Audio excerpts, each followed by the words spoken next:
bless the great state of South Carolina. So is this the Ready for Hillary rally? Look, I think the men and women here are more than ready for Hillary. What a blessing to be with so many incredible patriots on this day. You know, a couple of years ago, Heidi and I had our girls, Caroline and Catherine, up in Washington one fall weekend. It's a Sunday afternoon. We decided to drive the girls down to Mount Vernon, to George Washington's home. We're driving down the George Washington Parkway. It's one of those crisp fall days where you can smell the autumn in the air. Our two girls are very, very different. Catherine, the baby, who's 4, she is sweet, sweet, sweet. She'll crawl into your lap. She'll just hug on you. Caroline, our 7-year-old, is a rascal. It's how God made her from the day she came into this world. It's how she will be every day on this planet. We're driving down the George Washington Parkway. Catherine's sitting quietly in her car seat. Caroline's in her car seat behind me in the truck, kicking the back of my seat like she usually does. And our girls start to have a conversation. And Heidi and I just listened quietly. I don't know if any of y'all have ever done that, just sort of quietly listen to your kids. And Caroline asks her little sister, she says, "Catherine, what do you want to do when you grow up?" And Catherine says, "I want to work in the United States Senate. I want to work with Daddy." And Caroline says, "Oh, that's boring." She says, "We're going to be rock stars." And then she tosses out the zinger. She says, "Besides, Daddy will be dead by then."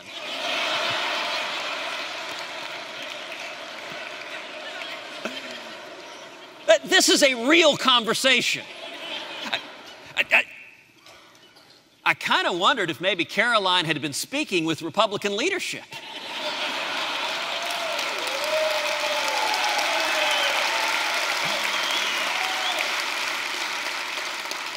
Maybe she knew something I didn't know.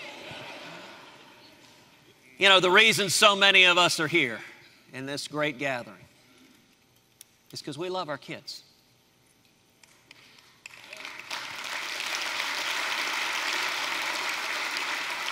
We love our grandkids, and this nation is in crisis.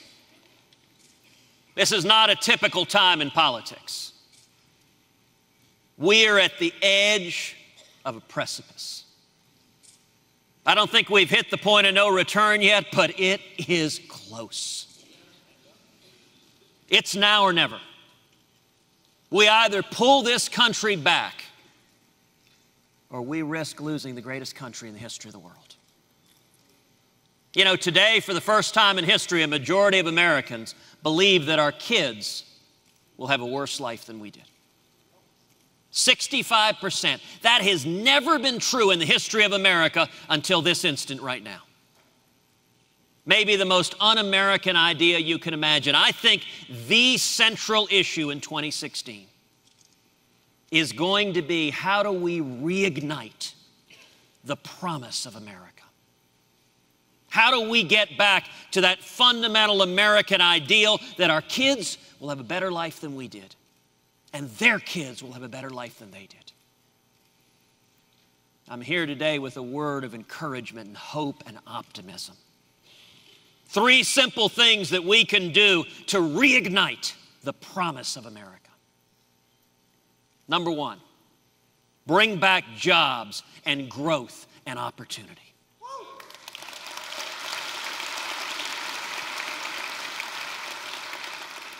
The men and women here understand cause and effect. Every time we go down this path of out-of-control spending and taxes and regulation, what results is stagnation and misery and malaise. Doesn't work. On the other hand, the 2 levers government has to unleash small businesses and job creation are tax reform and regulatory reform. Every time we put in place tax reform and reg reform, we've seen incredible growth, whether in the 1920s or the 1960s or the 1980s. Tax reform. We right now spend about $500 billion a year on tax compliance. On lawyers and accountants, that's all wasted. That's about the budget of our entire military. The simplest and best tax reform. We should adopt a simple, flat tax.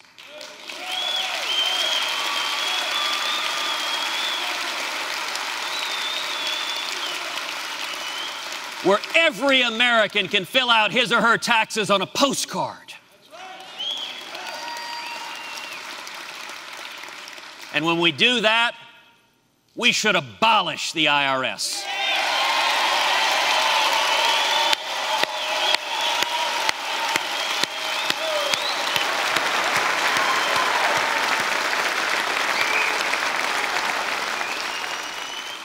There are about 90,000 employees at the IRS. We need to padlock that building and take every one of those 90,000 and put them on our southern border.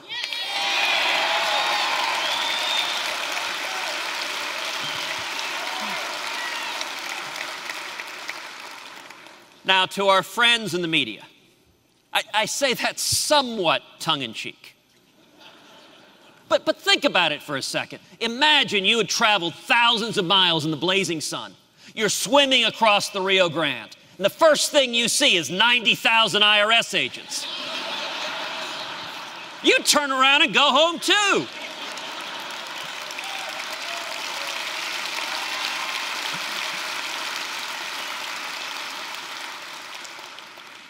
And the second tool for jobs and growth and opportunity is regulatory reform. You know, I was out in West Texas, and I asked folks there, what's the difference between regulators and locusts? I said, the thing is, you can't use pesticide on the regulators. And this old farmer leaned back, he said, want to bet?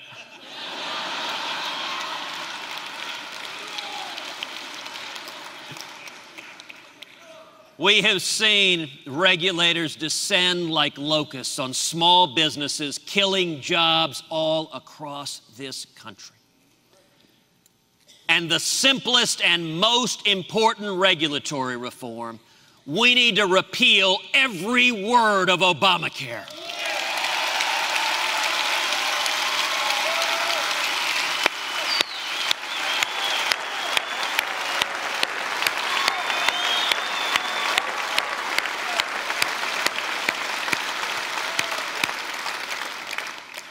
The second key to reigniting the promise of America is defend our constitutional rights.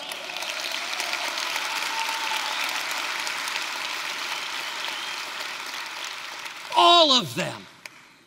We need to defend the First Amendment, our free speech, our religious liberty.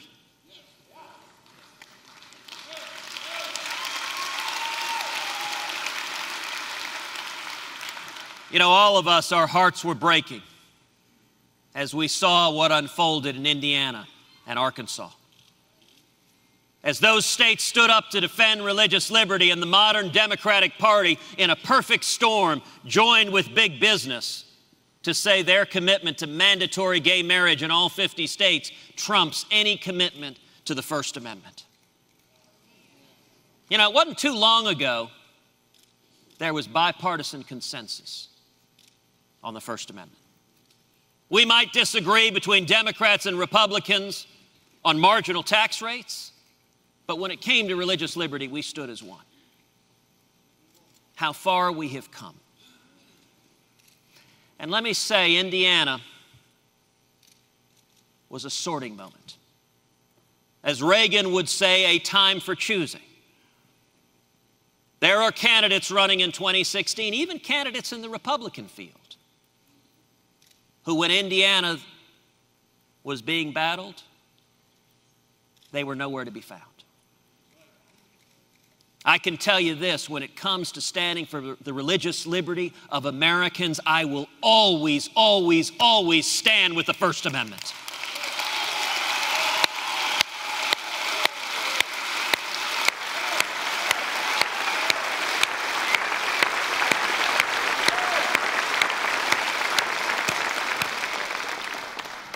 We need to defend the Second Amendment, the right to keep and bear arms.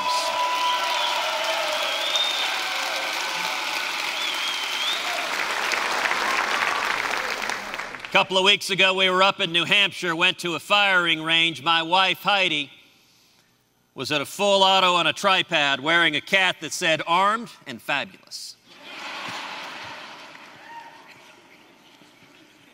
We need to defend the Fourth and Fifth Amendments, our rights to privacy.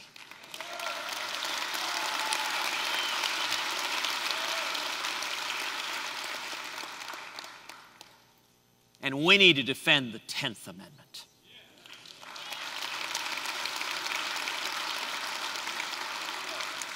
Or as President Obama calls it, the what? The fundamental protection that says the powers not given to the federal government are reserved to the states and to the people.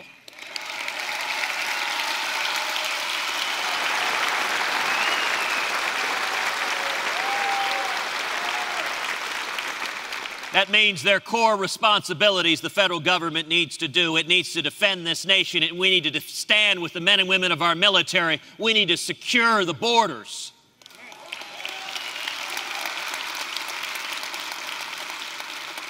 But there are other areas the federal government has no business being involved, and right at the top of that list is education.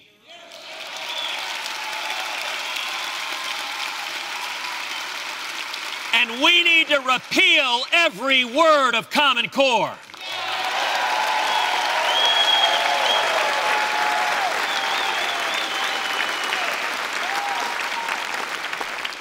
Education is too important for it to be governed by unelected bureaucrats in Washington. It needs to be at the state level, or even better, at the local level, where we have direct control over it.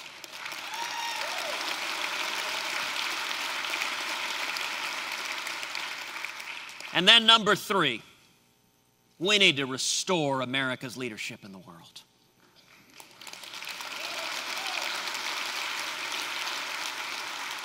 For the last 6 years, we have seen the consequences of the Obama-Clinton foreign policy.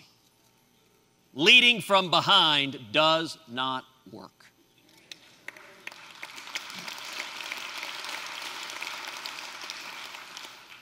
And we cannot win a war on radical Islamic terrorism with a president who is unwilling to utter the words radical Islamic terrorism.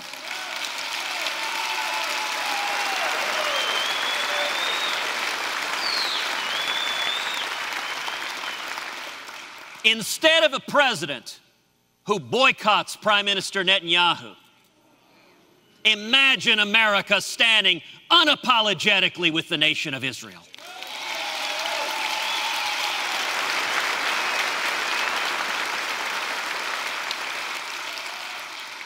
We saw the ugly face of Islamic terrorism in my home state of Texas. In Garland, where two jihadists came to commit murder. Thankfully, one police officer helped them meet their virgins.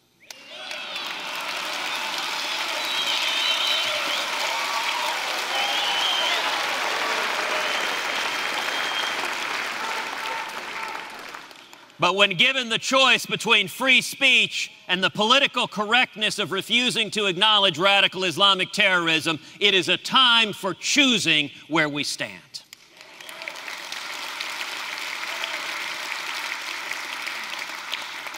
Just a few weeks ago, I was down in Fort Hood, where the soldiers who were shot by Nidal Hassan were finally awarded the Purple Heart.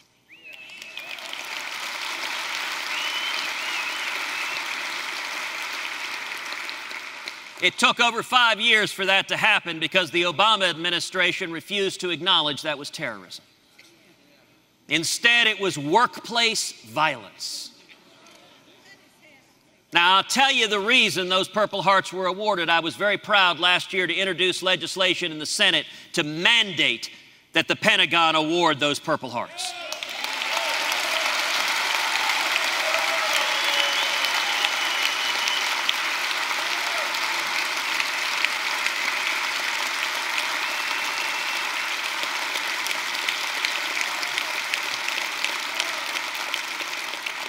On the Senate Armed Services Committee, we won support of Republicans and Democrats over the active opposition of the Obama Pentagon. And finally, those awards were given, I'll tell you, as I shook the hands of each soldier, as I shook the hand of each wife or child of the 14 innocent souls who were murdered that day. All I could say to them was, I'm sorry. I'm sorry this took 5 years. This should have been acknowledged the day it happened, not 5 years too late.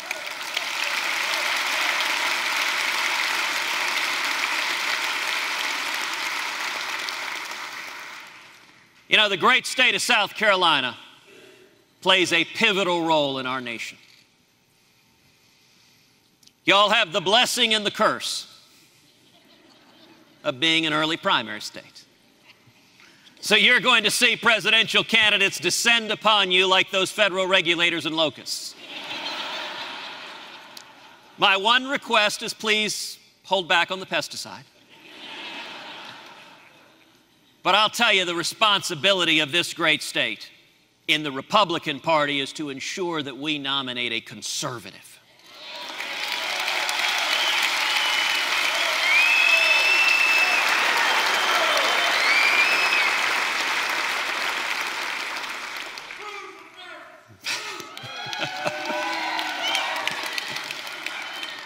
Now, how do you tell? Because every candidate, and I don't know, there may be 15, 20, 30, 50, it may take a phone book by the end of it to tell how many candidates we have. But every one of them is going to say, who diddly, I'm the most conservative guy who ever lived. I'm pretty confident. Have you had any speakers today who stood up here and said, I'm an establishment moderate who stands for nothing?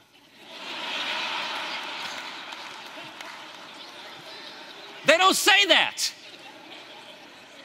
So how do you tell the difference? Well, the scriptures tell us you shall know them by their fruits.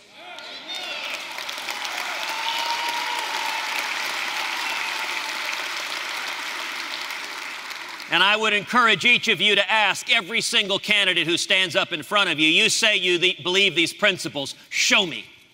When have you stood up and fought for them? When have you bled for them? What have you accomplished?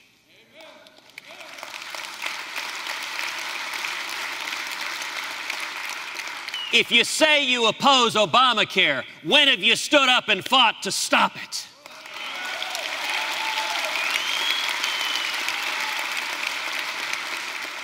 If you say you oppose President Obama's unconstitutional executive amnesty, when have you stood up and fought to stop it?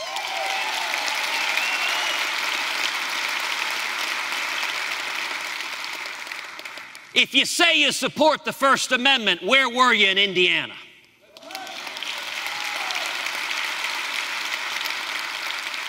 If you say you support the Second Amendment, where were you when Harry Reid and the President were coming after our gun rights?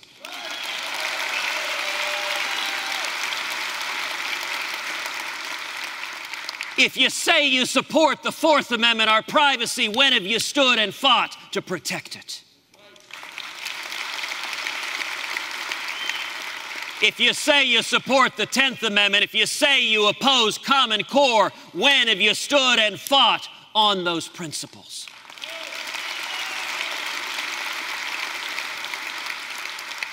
If you say you support life and marriage, when have you stood and fought to defend life and marriage?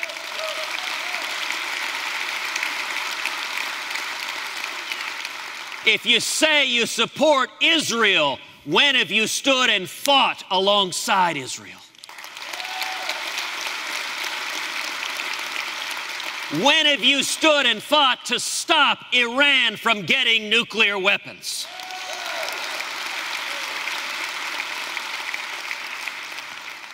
You know, many of you may hear this and say, I agree with all this, but how can we make it happen? Let me tell you, it's not going to come from Washington. Washington is broken. I have seen it firsthand. It will only come from millions of courageous conservatives rising up to say, we want our country back.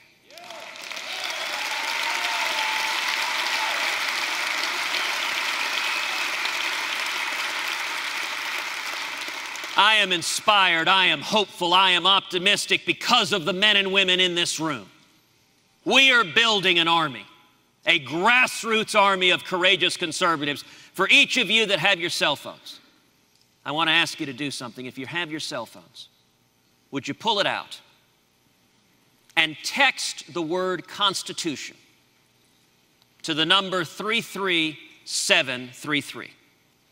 Let me give you that again. That's the word Constitution to 33733. The hope for this country will come from the men and women across this country, like the Reagan Revolution, pulling us back. You know, it was a century and a half ago that South Carolina sent William Barrett Travis to the state of Texas.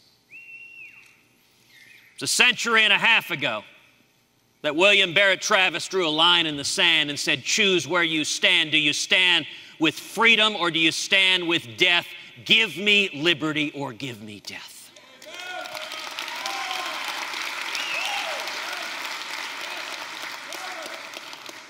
Many of y'all know my father, Pastor Rafael Cruz.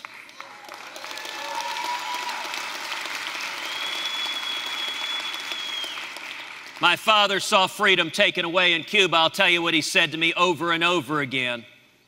I've lost my freedom once. I'll die before it happens again.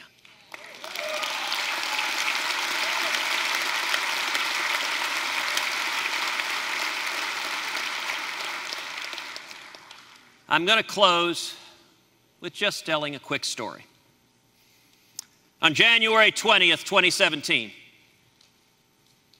an elderly man walks up to the front gate of the White House and asks the Marine there, says, excuse me, sir, is Barack Obama here? The Marine says, I'm sorry, sir, Barack Obama is no longer president of the United States.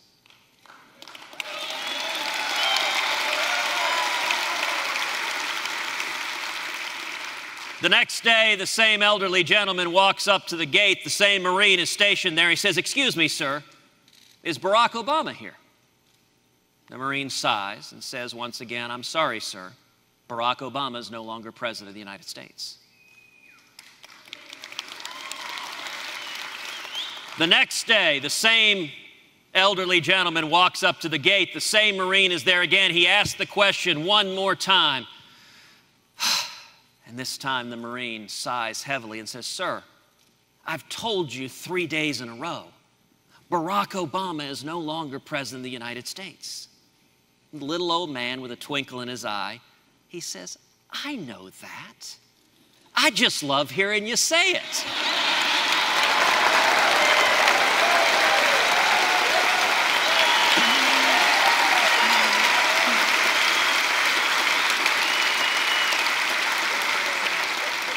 And the Marine salutes and says, see you tomorrow, sir.